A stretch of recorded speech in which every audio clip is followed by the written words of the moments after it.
Imagine your town is having a giant pizza party.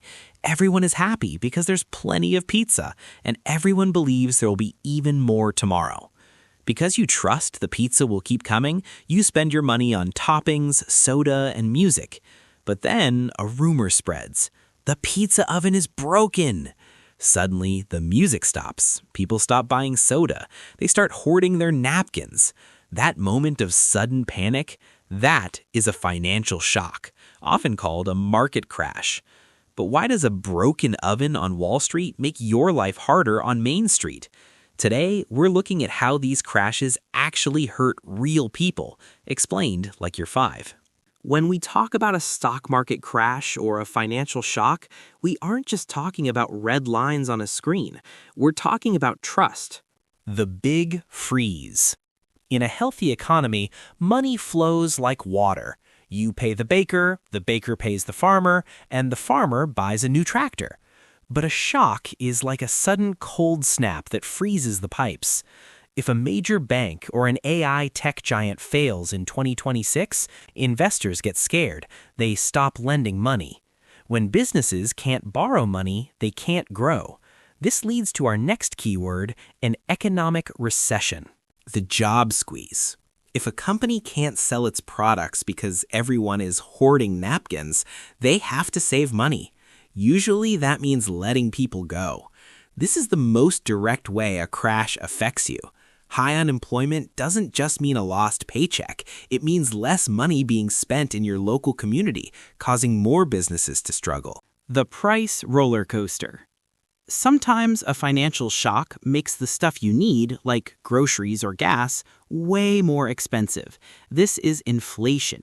In 2026, we've seen how sticky inflation makes your $20 bill feel like a $10 bill.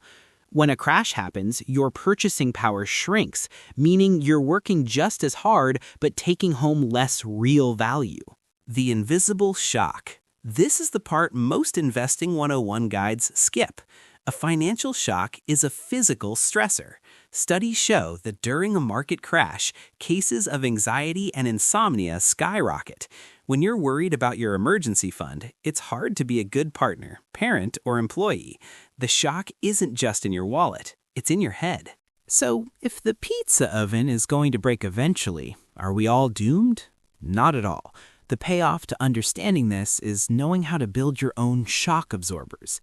Step 1, financial literacy is your armor. You don't need to be a math genius, you just need to understand money management.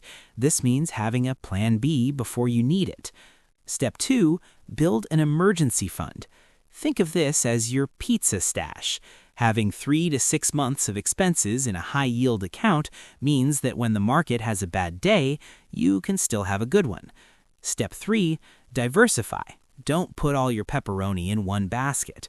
In 2026, the world moves fast. Between AI shifts and new digital assets, the best way to survive a financial shock is to make sure your money is spread out. If one oven breaks, you have 3 others cooking. Financial shocks are scary, but they are a part of how the world breathes. They come, they disrupt, but eventually the music starts playing again. The goal isn't to stop the crash, it's to make sure you're still standing when it's over. If you found this breakdown helpful, hit that like button. It helps other people find this Explained Like You're 5 guide.